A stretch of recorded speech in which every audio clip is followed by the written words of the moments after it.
स्नेही विद्यार्थियों, सुप्रभात। स्नातकोत्तर उत्तरार्ध हिंदी साहित्य की कक्षा में आज हम लोकनायक तुलसीदास की कवितावली के व्याख्या खंडों पर चर्चा करेंगे। पिछली कक्षा में भी हमने लोकनायक तुलसीदास जी की कवितावली के व्याख्या खंडों पर चर्चा की है।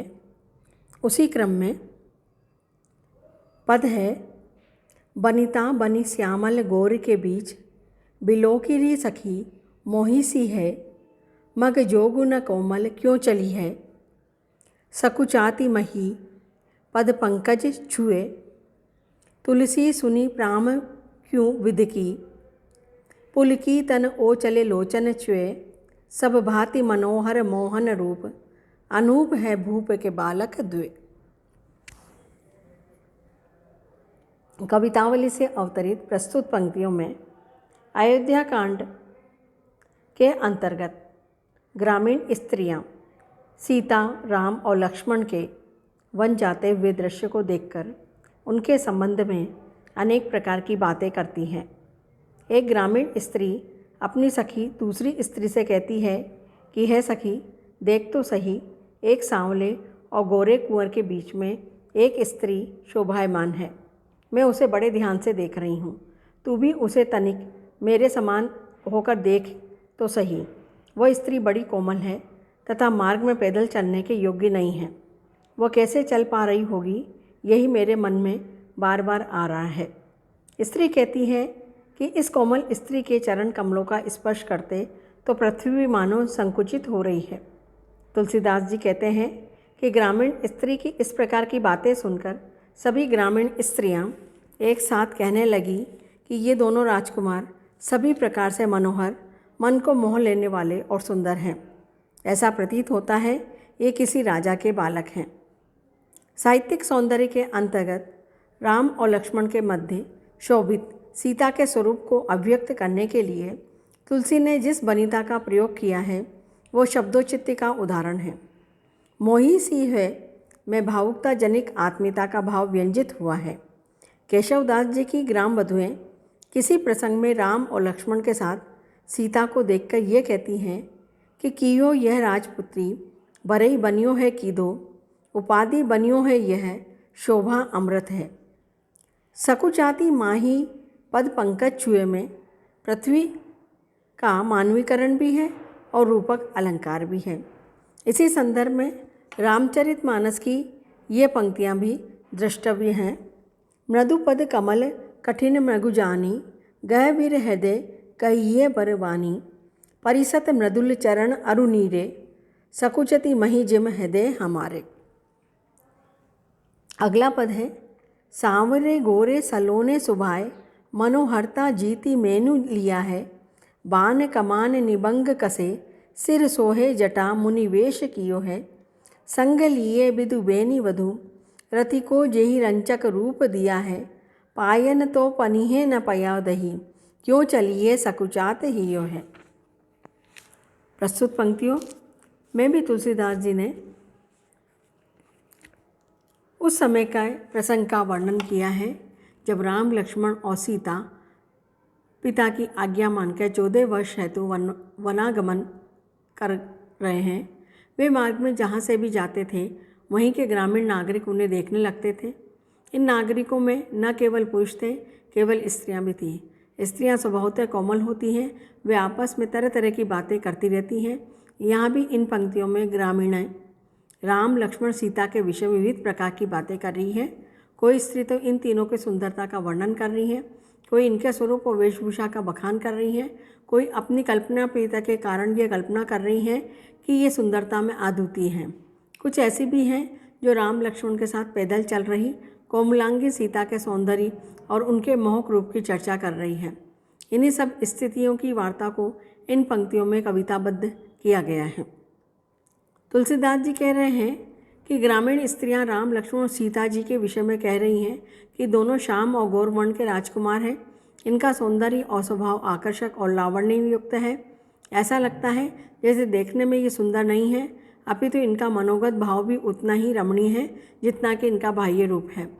स्त्रियों ने कहा कि सौंदर्य में तो इतने अद्वितीय हैं कि ऐसा प्रतीत होता है मानो इन राजकुमारों ने सौंदर्य में कामदेव को विजित कर लिया हो। यद्यपि देखने में ये दोनों राजकुमार से प्रतीत होते हैं, तथापि इनके हाथों में धनुष और बाण शोभित है और इनकी कमर पर तरकस लगा हुआ है, किंतु इनका सिर देखते ही इनके मुनिवेश की ओर ध्यान चला जाता है। इन राजकुमारों ने अपने सिर पर जटाएं बना रखी हैं जो अत्यंत शोभित हो रही हैं।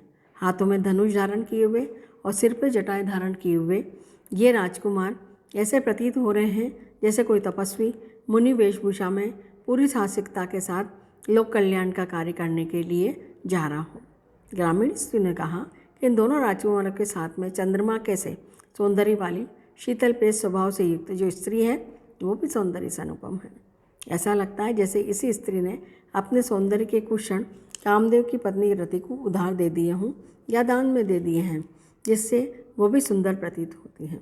तुलसी ने इस कल्पना के द्वारा ये भाव व्यक्त किया है कि सीता के सौंदर्य से ही रति का सौंदर्य, अन्यथा उसमें खुद का सौंदर्य नहीं है। अतः ग्रामीण स्त्रियों ने कहा कि इन दोनों राजकुमारों सीता को देखकर हमारा हृदय संकुचित हो रहा है, संकोच का अनुभव कर रहा है। इनके पैरों में जूते भी नहीं हैं, फिर भी कैसे पैदल चल पाएंगे ये हमारी समझ में नहीं आ रहा है। साहित्यिक सौंदर्य के अंतर्गत राम और लक्ष्मण के सहज सौंदर्य का प्रत्यक्ष कथन किया गया है। इस कथन को आकर्षक बनाने के लिए रमणीय और मौलिक अप्रस्तुतों का विधान किया गया है। इस पद्यांश की अलंकृति भी बड़ी प्रभावपूर्ण है। तुलसीदास ने इसमें व्यतिरेक, रूपक, अनुप्रास, प्रतीक और प्रेक्षण अलंकारों का प्रयोग किया है। इस पद्यांश की पंक्तियाँ गीतावली की निम्नांकित पंक्तियों से मिलाकर देखी जा सकती हैं। श्यामल गोर सहज सुंदर सखी, बारक बाहुरी बिलोक बिकाऊ, कर कमलिन सरस सुभग सरासन, कटि पुनि बसन निशंक सुहे। अगला पद है, रानी में जानी अजानी महा, पवि पाहूँ ते कठोर हियो है, राजहूँ काज अकाज न जानियो, कहो तिनको ते ही कान कियो है। ऐसी मनोहर मूर्ति है, बिछुरे कैसे प्रीतम लोग जियो है, आखिन में सखी राखी वे लोग, इन्हें किमि के वनवास कियो है। प्रस्तुत अवतरण भी तुलसीदास द्वारा रचित कवितावली के अयोध्या कांड से ही अवतरित है। ये उस समय का वर्णन किया गया है जहाँ गांव की स्त्रियां राम लक्ष्मण सीता के वनवास को अनुचित और एवं कठोर धर्म बतला रही हैं। गांव की स्त्रियों में एक स्त्री दूसरी स्त्री से कह रही है कि है सखी, जिस रानी ने इनको वनवास किया है मेरी समझ वो बड़ी मूर्ख है, उनका हृदय पत्थर और वज्र से भी अधिक कठोर है। राजा भी बुद्धिमान प्रतीत नहीं होता है जिसने अपना भला बुरा कुछ भी नहीं देखा, केवल अपनी स्त्री के कहने में आकर ही इनको वनवास दे दिया है। ये लोग इतने सुंदर आकर्षक हैं कि इनके बिछुड़ने पर इनके प्रियजन और पारिवारिक सदस्यगण किस प्रकार जीवित रहे होंगे। अंत में स्त्री कह रही है कि है सखी, ये तो सदैव अपनी आंखों में रखने योग्य है। राजा रानी ने इनका किस कारण से वनवास प्रदान किया है। साहित्यिक सौंदर्य के अंतर्गत यमक और अनुप्रास अलंकारों का प्रयोग किया गया है। राम लक्ष्मण सीता जी के प्रति ग्रामीण स्त्रियों के प्रेम तथा राजा रानी के प्रति कठोर भाव का चित्रण हुआ है। पवि पावन हूँ में दुष्क्रमत्व बोध है। अगला पद है, शीर्ष जटा उर बाहु विशाल, बिलोचन लार त्रिशिसी बोहे, तून सरासन बान धरे, तुलसी बन बारग में सुटि सोहे, सादर बारही बार सुभाए चिते, तुम त्यों हमरो मन मोहे, पूछती ग्राम वधू सियसो, कहो सांवरे से सखी रावरे को है। इन पंक्तियों में ग्राम वधुओं के मध्य बेटी सीता जी का चित्र प्रस्तुत किया गया है। राम वन में एक स्थान पर ठहरे हुए हैं। वहाँ पर ग्राम वधुएं सीता जी से पूछती हैं कि श्याम सलोने तुम्हारे कौन हैं। तुलसीदास जी कहते हैं कि एक ग्रामीण बाला सीता जी से पूछ रही है कि है सखी, जिसके सिर पर जटा सुशोभित है, जिसका बल और भुजाएं विशाल हैं, जिनके नेत्र लाल हैं तथा जिनकी भ्रकटी तिरछी है, जो तुणीर में धनुष और बाण धारण किए हुए हैं, जो सौंदर्य के साथ सुशोभित हो रहे हैं, बड़े आदर के साथ स्वाभाविक रूप से तुम्हारी तरफ देखकर अपनी मनोहर चेष्टा से हमारे हृदय मोहित कर रहे हैं, वे सांवले रंग के आपके कौन हैं। साहित्यिक सौंदर्य के अंतर्गत प्रस्तुत पद में वनवासी राम के अपूर्व सौंदर्य का चित्रण बड़ा ही मार्मिक बन पड़ा है। इस छंद में तुलसीदास जी की मानव के हृदय में पेटने की शक्ति को बड़ी आसानी से देखा जा सकता है। प्रस्तुत पद सौंदर्य से मंडित है और हृदय को सहज ही मुग्ध कर देने की क्षमता से युक्त है। अगला पद है, सुनी सुंदर बेन सुदारस साने, सयानी है जान की भली, तिरछे करी नैन दिसैन तिने, समुझाए कछु मस्काए चली। तुलसी तेई ओसर सोहे सबे, अवलोकित लोचन लाहू अली, अनुराग तड़ाग में भानु उदय, बिगसी मनो मंजुल कंज कली।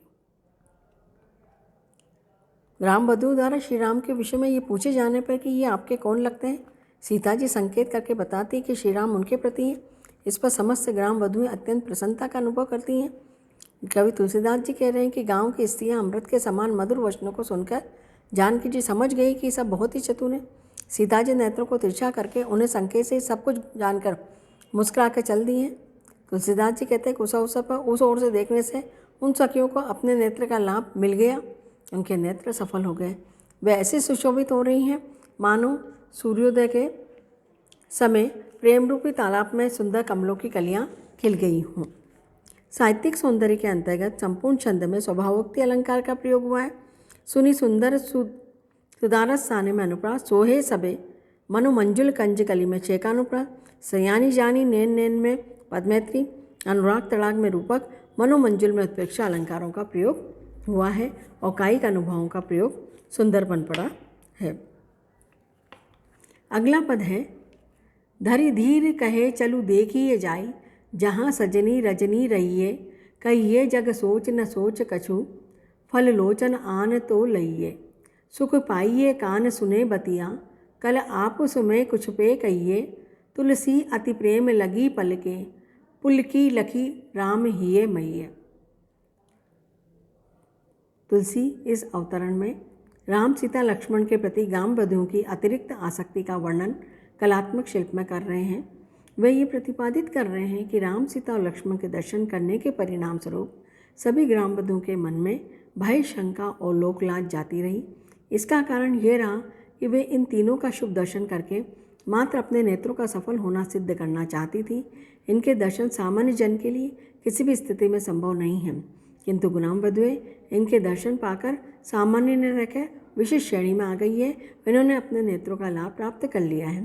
कवि कह रहा है कि ग्राम वधु ने राम लक्ष्मण दोनों कुमारों और सीता के शुभ और कल्याणकारी दर्शन किए, तब वह उनके प्रति पूरी तरह आकर्षित हो गई। ग्राम वधु के मन में उनके प्रति अनुराग भावना उदित हो गई। इस आसक्ति और अनुराग के कारण ग्राम वधुओं के मन व्यथित भी किए, किंतु जैसे तैसे उन्होंने अपने मन को समझा लिया, परस अपने विचार व्यक्त करने लगी। वे कहने लगी कि है सखी, चलो देखे तो सही कि लोग किस स्थान पर जाकर रात बिताएंगे, अर्थात कहाँ ठहरेंगे। हमारे संबंधी और स्वजन चाहे हमें बुरा कहें, इसके बारे में किसी प्रकार की चिंता नहीं करनी चाहिए। वे बुरा कहेंगे तो कहाँ करें, जो कुछ भी सोचेंगे सोचा करें। हम इनके शुभ दर्शन कर अपने नेत्रों का परम लाभ प्राप्त करेंगे। ऐसी अलौकिक छवि का दर्शन बहुत ही कठिनाई से प्राप्त होता है। प्रत्येक सामान्य जन के लिए यह सुनकर नहीं, जब ये आपस में वार्तालाप करेंगे तब हम इनकी मीठी मीठी बातों को अपने कानों में सुनेंगे। हमारे काम परम धन्य हो जाएंगे, हमारे कानों को परम सुखानुभूति होगी।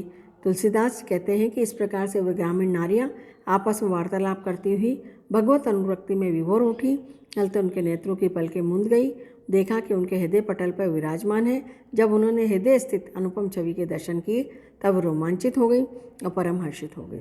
यहाँ ग्राम वधु की आसक्ति का प्रकाशन हुआ है। ग्रामीण वधु की दृष्टि से नेत्र लाभ यही है कि वह अलौकिक छवि का दर्शन कर रही हैं और यहाँ पर माधुर्य गुण की अभिव्यक्ति हुई है। स्वभावोक्ति अलंकारों का प्रयोग हुआ है।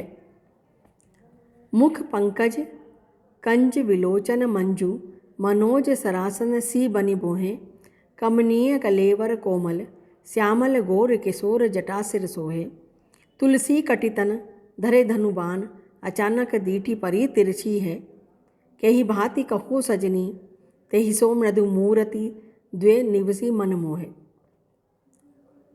कवितावली के इस पद्यांश में तुलसी ने राम लक्ष्मण दोनों की अद्भुत छवि और उनके विषय में ग्रामीण वधुओं के मनोभावों की व्यंजना की है। अपनी सखी को संबोधित करती हुई एक ग्रामीण नारी राम लक्ष्मण के सौंदर्य के विषय में अपनी मनोभावनाओं को व्यक्त कर रही है। वो कह रही है कि हे सखी, राम और लक्ष्मण दोनों भाइयों के मुखमंडल कमल के समान कोमल है, पूरी तरह विकसित और प्रफुल्लित है। इन दोनों भाइयों के नेत्र भी कमलों के समान आकर्षक और विशाल हैं। इनकी भ्रकटियाँ कामदेव के धनुष के समान बंकिम है। इन दोनों किशोर कुमारों को श्यामल और गौरवर्णी शरीर अत्यंत मनोहर और शोभाप्रद दिखलाई दे रहा है। इनके सिरों पर सुंदर जटाएं विलसित हो रही हैं। इनके कटी प्रदेश पर तूणी कसे हुए हैं और ये अपने हाथों में धनुष बाण धारण करते हुए सुशोभित हो रहे हैं। इन्होंने अचानक ही मेरी और अपनी बंकिम दृष्टि से देखा। उस समय मेरे मन पर जो उदात भाव पड़ा, मैं वो तुझे बतलाने में असमर्थ हूँ। बस इतना ही मान ले कि उसी क्षण से दोनों भाइयों की अलौकिक कोमल छवि मेरे मन मंदिर में हमेशा के लिए स्थापित हो गई है। मैं इनकी मनोहर मूर्ति से निरंतर मुग्ध होती जा रही हूँ। साहित्यिक सौंदर्य के अंतर्गत प्रस्तुत पद में राम लक्ष्मण दोनों किशोर कुमारों के रूप सौंदर्य की झांकी प्रस्तुत की गई है। राम लक्ष्मण के दिव्य मूर्तियों के दिव्य प्रभाव की ओर संकेत किया गया है। अनुप्रास और उपमा अलंकारों का प्रयोग किया गया है।